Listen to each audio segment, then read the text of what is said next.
All right, now let's explore these two functions in MATLAB. Let's start maybe by plotting them and make sure we know where the roots are. And then let's go ahead and use fsolve to solve them numerically.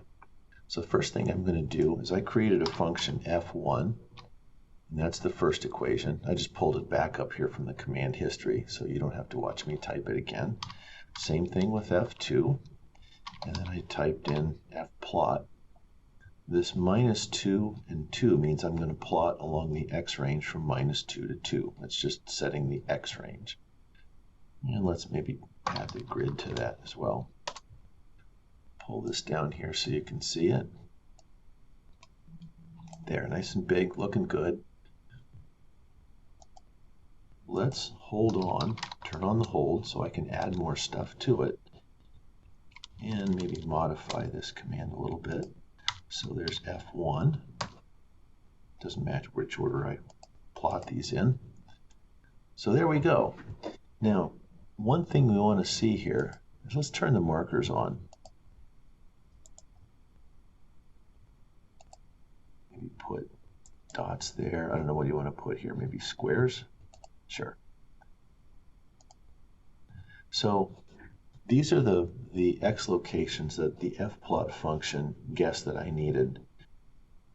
These are fairly close together, and if we zoom in, I'm going to click right there and zoom into one of these roots. Let's maybe pick the one on the right hand side. We're looking for where those two lines cross one another.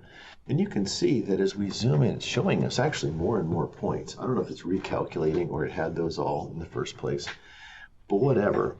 The curve between those closely spaced points is pretty much straight anyway. So what it means is that these estimates of the root by zooming in are really pretty accurate.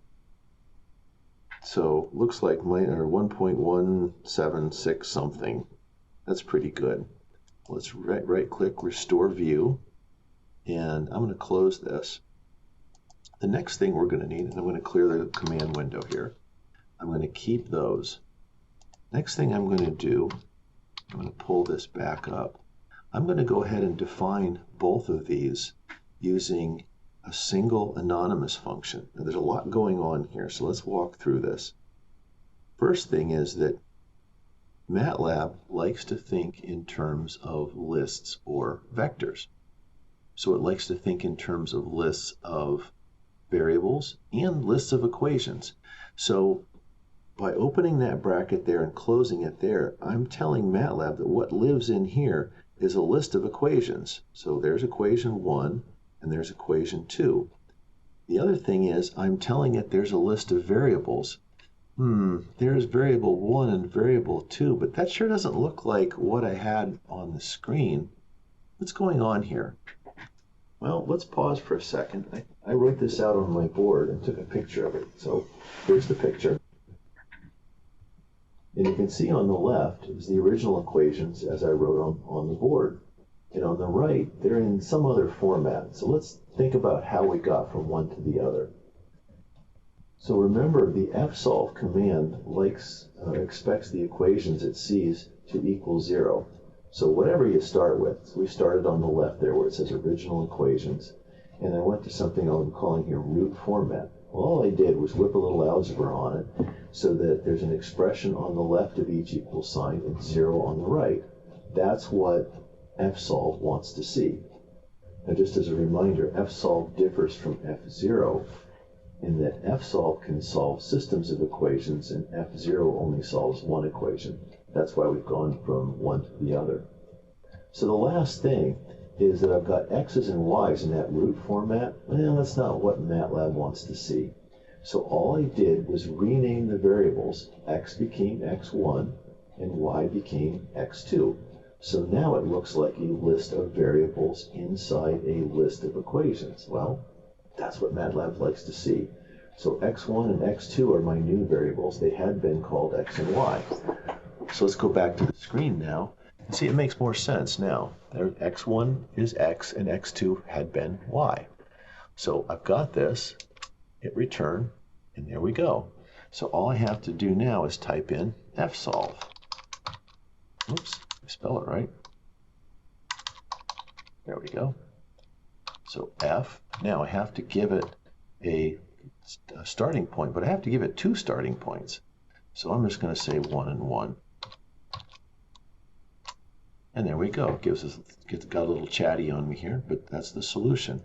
Now, what does this mean here? Well, that's x and that's y. So x1, x2 in MATLAB terminology. And we saw in the plot that we got 1.176 something. Well, that sure looks like 1.176 something. That's the x value of the solution, and that's the y value of the solution. Just to check, does that look right? That sure looks right. Let's zoom in again here. Before I was only paying attention to x, so 1.167, whatever it was. Yep, that looks right. And so 0.384 something. Yeah, there we go. That's the solution. Now, if you're going to mess up fsolve, there's one way to do it that I thought was kind of insidious, really. Let's go back to here. Well, actually, let's do this. Let's clear the command window and go back to there.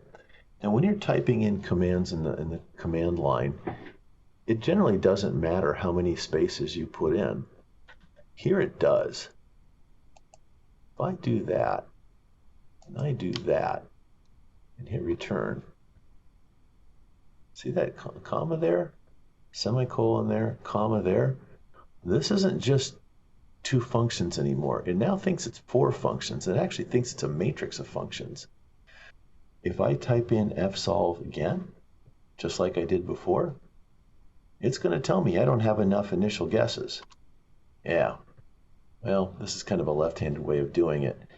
Now it's calling a non-square system. What I did is I lied to it. It now doesn't think that's 2 equations. It thinks it's 4. I didn't give it enough inputs, and now it's doing something else. It's treating this as a non-square system, and I don't know what that is. It basically barfed on me. So let's fix that. Get rid of that space. Get rid of that space.